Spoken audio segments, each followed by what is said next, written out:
Bismillahirrahmanirrahim. Syahadat.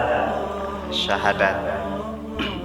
Mungkin kalau kita belum mempelajari isi tentang syahadat, mungkin yang kita tahu adalah ya syahadat itu adalah asyhadu alla ilaha illallah wa asyhadu anna muhammadar rasulullah. Mungkin hanya itu saja. Aku bersaksi bahwa sesungguhnya tiada Tuhan selain Allah, dan aku bersaksi bahwa sesungguhnya Nabi Muhammad adalah utusan Allah. Ternyata syahadat itu terbagi dua. Ada yang dinamakan dengan syahadat syar'an, ada yang dinamakan dengan syahadat munjin. Kalau dikatakan syahadat syar'an berarti syahadat menurut agama. Syar'an menurut syara', menurut agama, menurut Allah dan Rasulnya. Ada juga syahadat munjin.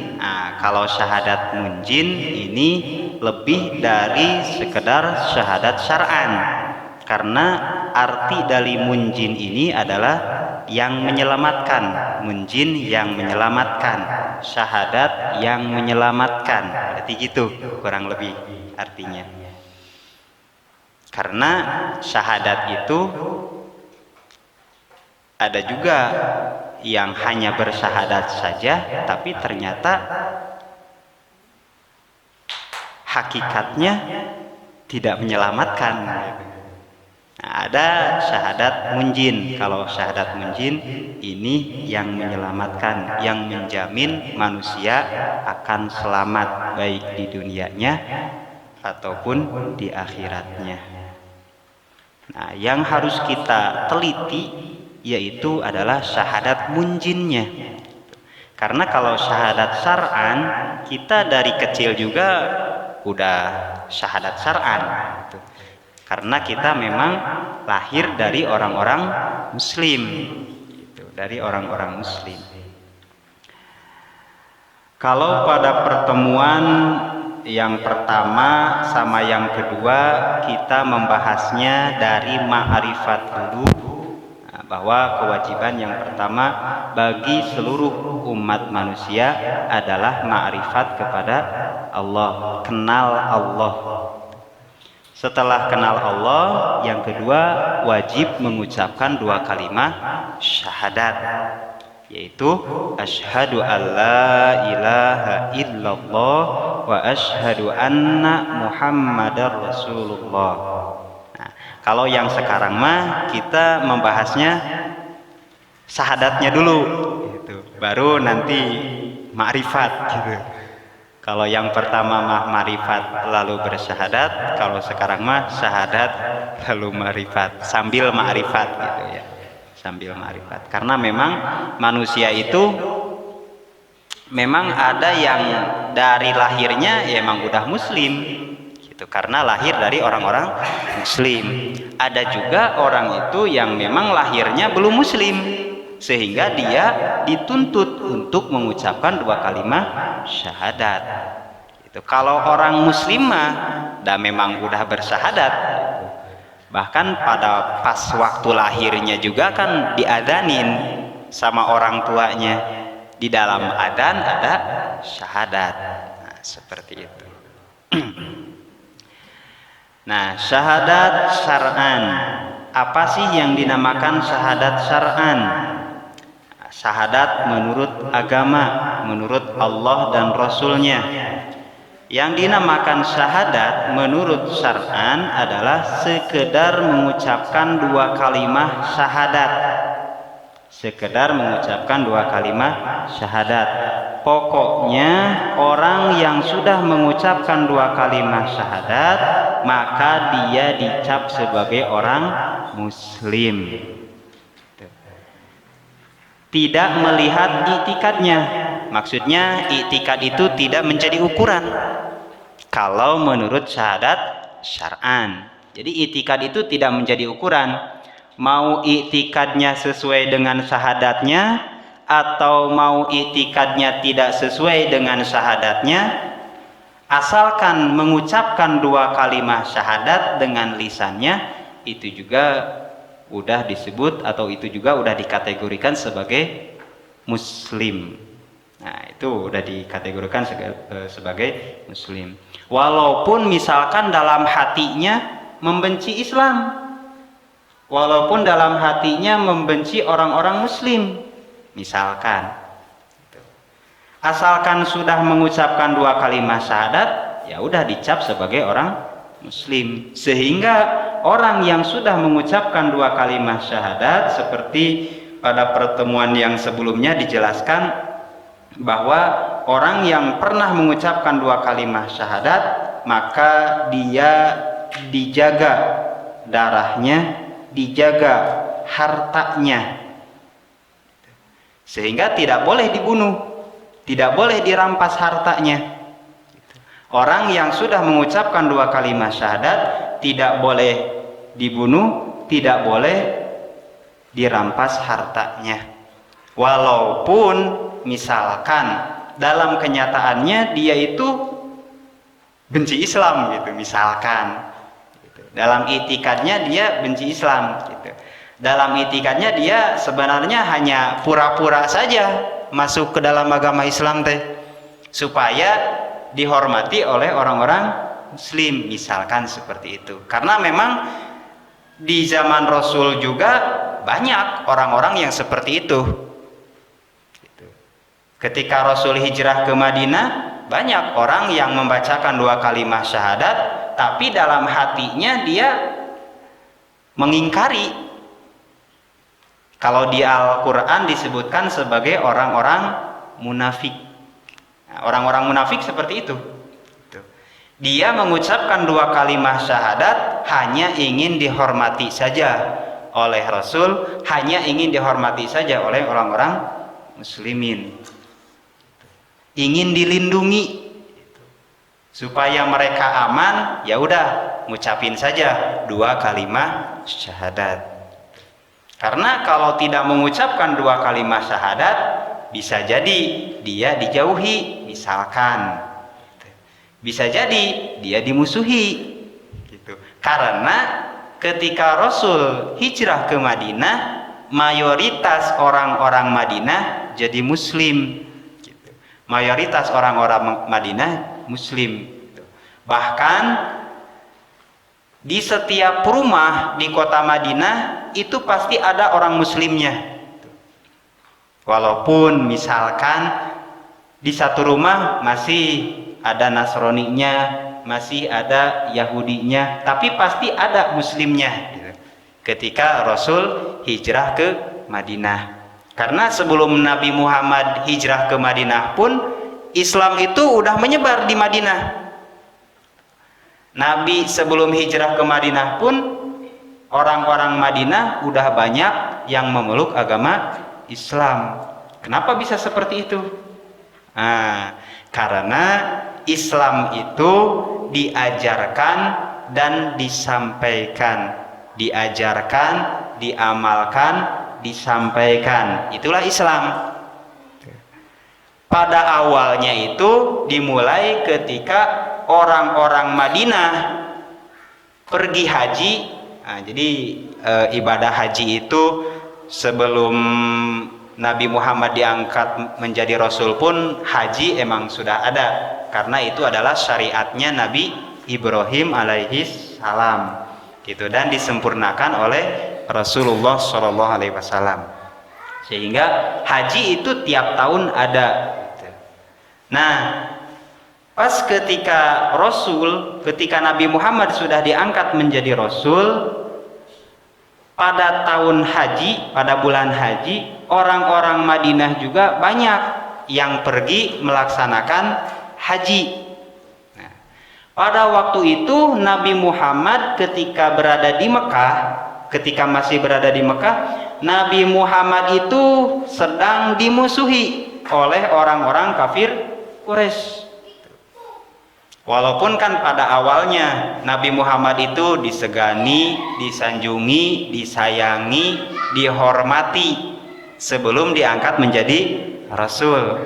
ketika Nabi Muhammad sudah diangkat menjadi Rasul, berbalik arah gitu. Orang-orang Quraisy yang tadinya cinta menjadi benci, yang tadinya tidak suka menjadi tidak suka, sehingga Nabi itu dicap sebagai, bahkan mohon maaf ada yang menyebutkan orang gila lah gitu, orang stres lah gitu.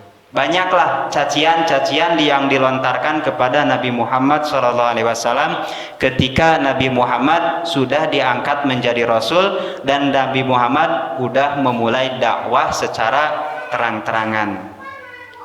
Sehingga ketika pas pelaksanaan haji, orang-orang Quraisy itu menyebarkan berita-berita bohong, menyebarkan berita-berita tentang cacian-cacian yang dilontarkan kepada Nabi Muhammad. Pokoknya mah jangan dekat-dekat yang namanya Muhammad. Dia itu pembohong, dia itu pendusta, dia itu tukang sihir, dia itu gila. Seperti itu mungkin kira-kira yang dilontarkan oleh orang-orang kafir Quraisy kepada para jemaah haji. Yang mana jemaah haji itu pada waktu itu ya dari berbagai daerah ada itu, diantaranya dari kota Madinah. Nah, namun orang-orang Madinah ketika melaksanakan haji, mereka tidak langsung percaya terhadap berita-berita yang dilontarkan oleh orang Quraisy, kafir Quraisy. Mereka justru malah mencari benar sih Muhammad itu seperti yang dikatakan oleh orang-orang Quraisy ini. Mereka penasaran, dicarilah Nabi Muhammad. Setelah ketemu dengan Nabi Muhammad, ternyata apa yang diceritakan oleh orang-orang Quraisy ternyata tidak ada benarnya. Ternyata Nabi Muhammad itu yang dijelek-jelekan oleh orang Quraisy ternyata jauh dari apa yang dikatakan oleh orang-orang Quraisy. Ternyata Muhammad itu orang yang baik, orang yang jujur, orang yang amanah. Sehingga ketika mereka berjumpa dengan Rasul, lalu berdialog dengan Rasul, lalu mereka yang orang-orang Madinah khususnya menyatakan syahadatnya, asyhadu alla ilaha illallah wa asyhadu anna muhammadar rasulullah. Nah, pas waktu itu maka Rasul membaiatnya, membaiat orang-orang Madinah yang waktu itu sedang melaksanakan haji, dan Nabi memesan kepada orang-orang Madinah itu supaya ketika mereka pulang ke rumahnya masing-masing supaya mereka menyebarkan agama Islam gitu. Sehingga singkat cerita itulah ketika Nabi hijrah ke Madinah, otomatis orang-orang Madinah sudah banyak yang memeluk agama Islam. Nah, seperti itu. Nah, jadi kembali lagi, ta'rif dari syahadat syar'an adalah sekedar mengucapkan dua kalimat syahadat. Baik hatinya mengiktikadkan terhadap syahadatnya ataupun tidak, itu mah tidak jadi ukuran. Yang menjadi ukuran hanyalah bibirnya atau lisannya mengucapkan dua kalimat syahadat. Jadi yang dinamakan, kalau kita ngukur hati makan susah gitu. Ngukur hati mah susah. Ya udah, yang diukurnya dohirnya saja, yang kelihatannya saja gitu. Karena kan di dalam hukum syara mah kan fahkum bidoahir, hukumilah yang dohir-dohirnya saja, wala tahkum bisaroir, janganlah menghukumi yang rahasia, yang enggak nampak, yang enggak kelihatan gitu, yang belum tentu kebenarannya, itu mah enggak usah dihukumin gitu. Kalau yang rahasia mah gitu. Cukup menghukumi dohirnya saja. Pokoknya udah mengucapkan dua kalimat syahadat, udah dia adalah orang muslim gitu. Walaupun dia belum kenal tentang Islam, belum terkenal tentang ajaran-ajaran Islam, pokoknya udah mengucapkan dua kalimat syahadat, maka dia dicap sebagai orang muslim. Gitu. Nah, ketika seseorang sudah mengucapkan 2 kalimat syahadat, apakah itu cukup? Nah, apakah itu cukup? Nah, kalau sekedar untuk masuk Islam saja, ya itu bisa dikategorikan cukup. Gitu. Tapi untuk mendapatkan kebahagiaan yang hakiki, untuk mendapatkan kebahagiaan dunia sekaligus akhirat, itu belum cukup. Gitu. Untuk mendapatkan kebahagiaan dunia dan akhirat, kalau hanya mengamalkan syahadat syar'an saja, hanya mengucapkan 2 kalimat syahadat saja, itu belum cukup. Dikarenakan belum cukup, maka harus diteruskan lagi. Jangan cukup hanya mengucapkan 2 kalimat saja, tapi 2 kalimat syahadatnya harus dipelajari dan diyakini, dijadikan sebagai iktikad dan diamalkan dalam kehidupan sehari-hari. Barulah nanti ada yang keduanya, yaitu syahadat munjin. Nah, syahadat munjin itulah yang bisa menjamin orang agar dia bahagia dunia dan akhiratnya.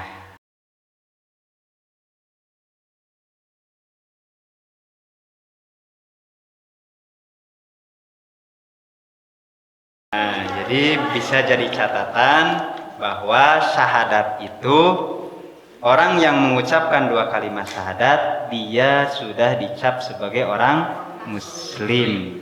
Nah, terus manfaat dari kita mengucapkan 2 kalimat syahadat, walaupun itikadnya belum benar misalkan. Nah, manfaatnya yang pertama, manfaat syahadat syar'an bisa disebut mukminin. Nah, orang yang mengucapkan 2 kalimat syahadat bisa disebut orang mukmin atau muslim. Munggu hukum kaduniaan, tapi disebutkan orang mukmin itu menurut hukum duniawi. Itu. Paling lagi, orang yang sudah mengucapkan 2 kalimat syahadat menurut hukum duniawi, dia dikategorikan sebagai muslim dan mukmin. Ini menurut hukum dunia, karena ada yang menurut hukum akhirat. Ya. Kalau menurut hukum akhirat mah belum tentu gitu. Kalau menurut hukum dunia pasti dikategorikan sebagai muslim atau mukmin. Tapi menurut hukum ukhrawi mah belum tentu. Kaya halal pepencitan. Kaya itu seperti, ya. Kalau dalam bahasa Sunda, kaya itu seperti. Kaya halal pepencitan berarti seperti halal menyembelih. Nah, manfaat dari orang yang sudah mengucapkan 2 kalimat syahadat, diantaranya halal penyembelihannya. Jadi pokoknya kalau misalkan kita makan goreng ayam, kita bagus nama harus tahu siapa yang menyembelih ayam tersebut. Jangan sampai ayam goreng yang kita makan itu disembelih oleh orang yang tidak pernah mengucapkan 2 kalimat syahadat. Kenapa? Karena kalau misalkan disembelih oleh orang yang belum mengucapkan 2 kalimat syahadat, maka goreng ayamnya jadi haram. Goreng ayamnya jadi haram, gitu. Tidak halal, gitu. Walaupun disembelih dulu, gitu. Sebelum dipiara, digoreng, dimasak dengan enak, tapi disembelihnya oleh orang yang belum mengucapkan 2 kalimat syahadat, nah, maka goreng ayamnya jadi haram. Ya.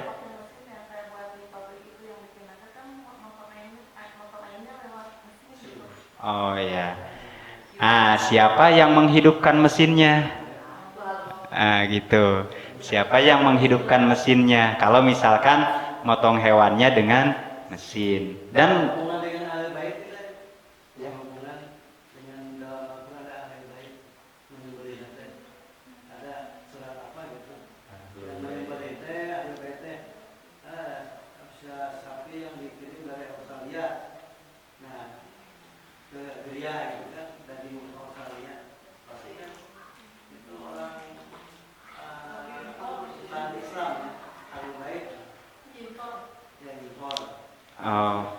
Kalau yang seperti itu kan biasanya ada perizinan kan.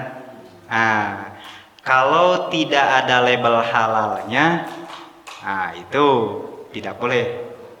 Tapi kalau ada label halalnya, nah itu kan udah ada yang tanggung jawab. MUI kan, MUI kan yang bertanggung jawab itu tuh.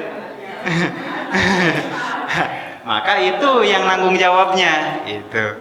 Walaupun misalkan pada realisasinya haram misalkan, tapi kalau misalkan MUI udah menetapkan kehalalannya, ya kita ikuti saja gitu kan.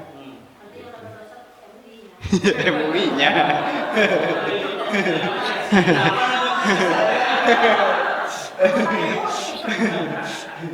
Kecuali memang misalkan kita sendiri yang tahu, misalkan kita pernah ke sana, misalkan ke mana itu teh?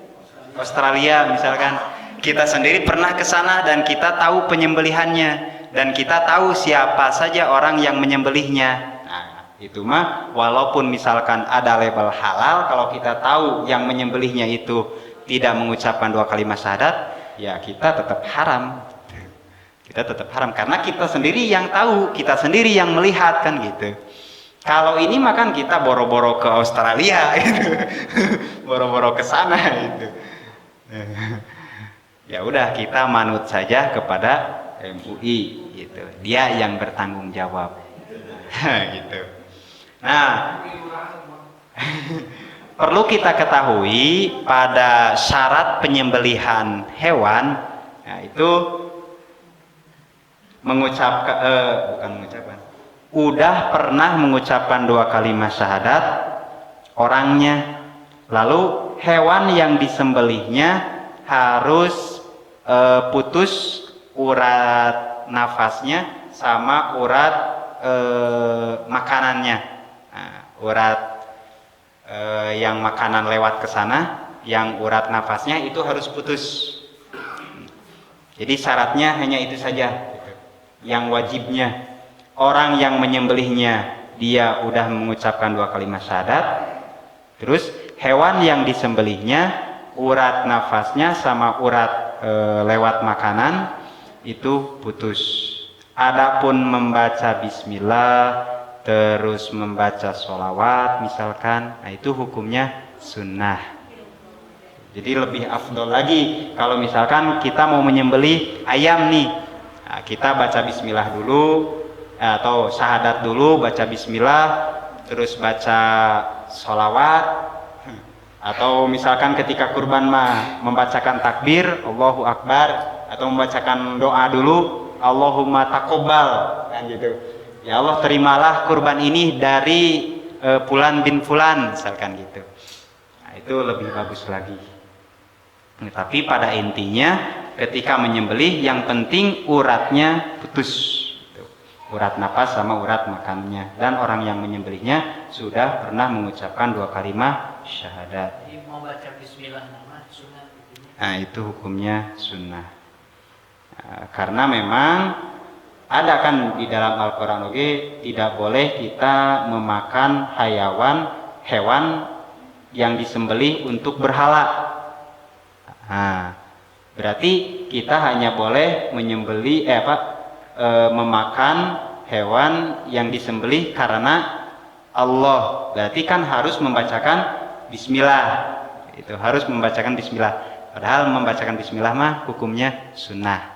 Itu karena tujuannya kan udah jelas. Kalau misalkan kurban, nah, kan bukan untuk berhala. Nah, gitu. Kalau misalkan kita menyembelih ayam, itu juga kan bukan untuk berhala. Untuk kita makan di rumah keluarga kan gitu. Kecuali kalau misalkan ada tujuan-tujuan tertentu, misalkan seperti itu. Kalau di kampung-kampung mah masih ada. Misalkan orang yang mau membangun rumah kepala kerbau. Nah itu haram gitu, walaupun ketika menyembelihnya bismillahirrohmanirrohim, bahkan sholawat, bahkan urat, pokoknya syarat-syaratnya kewajibannya dalam penyembelihan terpenuhi, tapi dengan tujuan tuh untuk bangunan supaya terjaga, itu lain lagi gitu. Itu hukumnya haram. Itu hukumnya haram. Kenapa? Karena ada kesyirikan di dalamnya. Atau mau bikin jembatan itu dengan, kan suka ada kan disyaratkan sudah harus menyimpan kepala kambing di bawahnya. Gitu. Atau kalau yang pinggiran pantai mah harus membuang kepala kerbau ke lautan gitu. Supaya daerah-daerah di pesisir laut terjaga. Nah, itu juga adalah kesyirikan, tidak boleh. Maka penyembelihan yang seperti itu walaupun syarat-syarat penyembelihan terpenuhi, dikarenakan tujuannya bukan karena Allah, nah itu jadi haram dagingnya. Nah, seperti itu. Nah, yang seterusnya menyangkut itu nih. Kan kalau misalkan penyembelihan dengan diniatkan seperti tadi gitu nih, kan jadinya haram. ya. Sekarang tempat, kalau misalkan suatu tempat, contohlah rumah ya ini, rumah, terus di dalamnya itu disembelih semacam sapi atau domba lah gitu, yang kepalanya bisa dikuburkan di tengah rumah gitu. Nah, kalau tadi daging jatuhnya haram, kalau tempat boleh nggak di dalamnya dilaksanakan ibadah ritual itu? Nah, karena di sananya ada unsur syirik di dalamnya. Melaksanakan ibadah di rumah itu, Di dalam rumah yang di dalamnya di tanah sebelumnya itu ada tumbal gitu. Kan kalau tadi daging jatuhnya haram kan kalau dimakan. Kalau rumah. nah, dari pandangan hukum syara saja ya jawabannya. Dari pandangan hukum syara, ketika kita mau mengerjakan misalkan sholat lah, ya, kita mau mengerjakan sholat, ya boleh-boleh saja selama itu tempatnya bersih. Itu asalkan tempatnya suci, ya silakan saja mau sholat di sana juga. Walaupun di sananya ada tumbal, walaupun di sananya ada tumbal, kan tumbal itu ditanam kan, nggak kelihatan, nggak kotor, nggak mengotori kan, tetap saja bersih, di atas nama bersih. Tempat yang dijadikan ibadah kita ya bersih, jadi boleh-boleh saja itu secara syariat, gitu boleh-boleh saja. Gitu. Adapun ritualnya, ritual itu, nah itu yang dilarang mah, gitu. Karena itu mengandung kesyirikan, gitu. Itu tidak boleh. Gitu. Sehingga biasanya kan, kalau ada yang seperti itu, biasanya suka ada gangguan-gangguan juga kepada keluarganya. Bukan menjadi penyelamat kepada keluarganya, justru jadi ancaman bagi keluarganya. Satu, akidahnya udah terancam. Yang kedua, memang dalam kehidupan sehari-harinya juga pasti akan ada gangguan gitu. Kalau misalkan di rumahnya ada yang seperti itu, nah, itu mah pasti ada gangguan. Sehingga kan ada ruqyah kan gitu. Ayah ruqyah tempat kan gitu. Ada ruqyah tempat diantaranya seperti itu. Sehingga kan diantaranya ruqyah tempat kan, kalau misalkan ada benda-benda yang dikubur, nah itu harus digali gitu, harus digali dan harus dibuang. Kalau misalkan ada benda-benda yang dikubur baik itu di rumah gitu misalkan, itu harus digali dan dibuang gitu, karena itu mengandung kesyirikan. Dan orang yang melakukan hal yang seperti itu, ya dia harus bersyahadat lagi. Itu harus bersyahadat lagi karena itu adalah kesyirikan. Dan Allah menetapkan bahwa kesyirikan itu adalah dosa yang paling besar.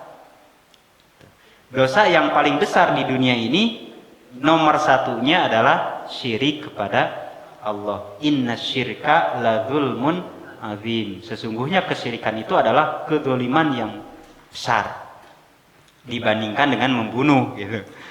Membunuh dosa besar gitu. Tapi kesyirikan lebih besar itu dosanya.